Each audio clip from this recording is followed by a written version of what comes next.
अस्सलाम वालेकुम double AM news hub के साथ मैं हूं रेहान हैदर। नाजरीन, 6 सितंबर 1965 ये तारीख का वो दिन है जिस दिन भारत हमला करता है पाकिस्तान पर।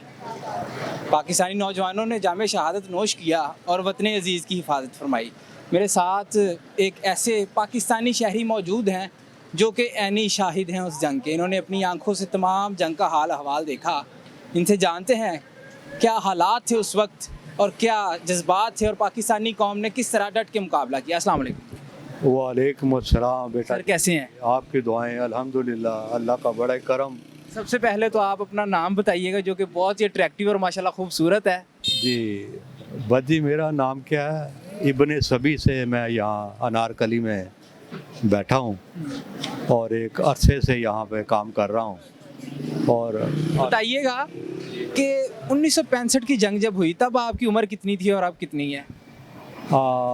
उस वक़्त मेरी उम्र तकरीबन कह लें कि अच्छा खासा, मैं कह लें कि 8वीं में या 7वीं में ऐसे कुछ पढ़ 14-15 बरस थी आपकी? हाँ बिल्कुल। मैं तो जनाब होश व आवाज़ से जब अलल सुबह हुई है तो एक ऐसा धमाका हुआ तो मैंने कहा यार ये क्या हो गया। तो हम ना डर के मारे एक कमरों में छुप गए तो पता ये लगा कि इंडिया ने अचानक हम पे हमला कर दिया।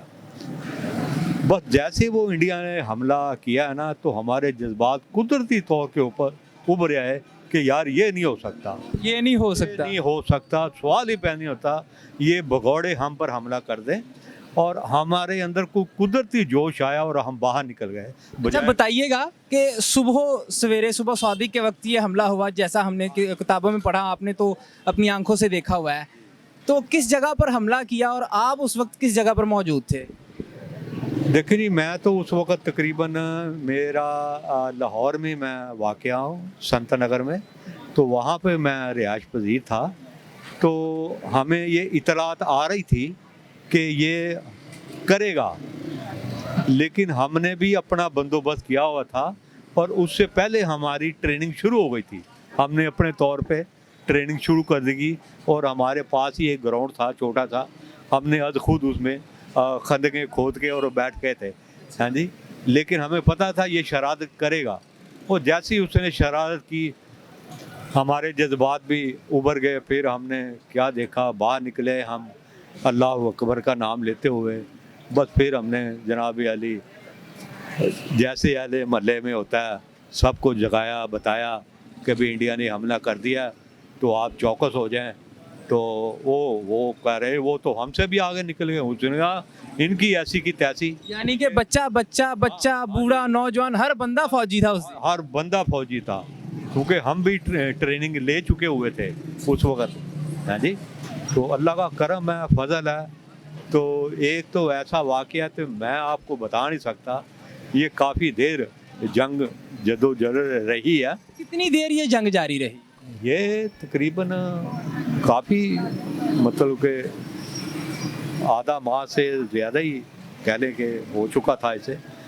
लेकिन हम जैसे ही एक वक्त आया, इसके बाद दूसरा या तीसरा जंग दिन था, तो हम खंदक में बैठे हुए तो हमारे सरों के ऊपर है ना एक जहाज़ आया। हमने कहा ले भाई काम ख़राब हो गया। वो था पाकिस्तानी जहाज़, हमें तो पता नहीं था। अच्छा, अब वो कर क्या रहा है, वो कलाबाजियाँ ना उल्टी कलाबाजियाँ था। हमने कहा ले भी आज हमारा हो गया, ये हमारे ऊपर ही आगे गिरेगा। वो जैसे ही हमारे कोई मेरा ख्याल काफ़ी गज के फासले पर वो रुका, उसने बिल्कुल सीधा जहाज़ किया, वो स्ट्रेट उड़ा। वो जैसे ही उड़ा वो पता नहीं क्या जनाबी अली कहाँ क्या टारगेट था क्या नहीं था, और हम जनाब अली इकट्ठे हो गए और पूरे मोहल्ले में एक ही रेडियो था, हम जाके बैठ गए यार ये क्या हुआ। और फिर उसने बताया कि जनाब कि बात यह है कि हमारे पायलट को खबर आ गई थी कि हिंदुस्तान के चंद जहाज़ हमारी सरहदों में घुसे आए हैं और फिर उस जहाज़ ने, अल्लाह अकबर, उस जहाज़ ने उनका पीछा करते हुए और उनको कह रहे मार ही नहीं भगाया बल्कि उनको तबाह कर दिया सबको। और फिर रिपोर्ट आई कि हमारे जहाज़ ने उनको उनकी सरहदों पे जाके हलवारा, जोधपुर, पठानकोट पर ठीक ठीक निशाने लगा के वापस आ गया। हम बड़े खुश हुए कि यार एक तो हमारी जान बच गई, एक हमारे पायलटों ने इंडिया का सबक सिखा दिया। तो बताइएगा क्या हालात थे अवाम के अंदर, कोई खौफो हरास था या जोशो जज्बा था? खौफ व हरास तो जनाब बिल्कुल नामो निशान ही नहीं था कि खौफ व सरा होता क्या है, क्योंकि पैसे थे नहीं, ईमान की दौलत से माला माल था और जिसके पास ईमान की दौलत थी वो तो जनाब उसको शिकस्त थी नहीं।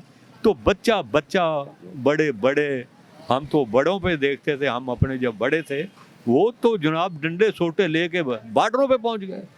वो हमने कहा भाईजान छोड़ दो यार, कह रहा नहीं नहीं इनकी ऐसी तैसी। तो वो जनाब फिर उन्होंने फौजियों ने तल्ले मिनते करे, जनाब खुदा के वास्ते हमारा काम है हमें करने दें। आप हमारे लिए दुआ करें, हमारा बंदोबस्त करें, हमारे कोई ज़रूरत हमारी हो उसको आप भेजें, आप बराए मेहरबानी आप। तो फौजी दस्ते जो हैं वो पूरे लाहौर में फैल चुके थे?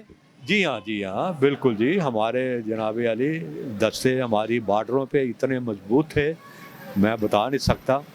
वो तो कहते थे कि हम नाश्ता लाहौर में करेंगे। वो कहते थे, उनके कहने का क्या है, जब तक हमारे मेजर अजीज़ भट्टी जैसे, निशान हैदर जैसे, हाँ जी, बहादुर इस सरहद की हिफाजत करें, और फिर लाहौर जैसे, और फिर वो जब उनको गोली उनके सर पे से गुजरती है वो बजाय खौफ आने के वो कहते हैं यार ये क्या है अल्लाह मियाँ, ये तो मेरे माथे पे लगनी थी, ये क्यों ऊपर से निकल गई। इसका मतलब है कि मुझे आगे जाने की इजाज़त है, अगर यहाँ नहीं लगी तो आगे भी नहीं लगी। वो ऐसा बंदा था, वो आगे अपनी बटालियन को लेके उनके छक्के छुड़ा दिए।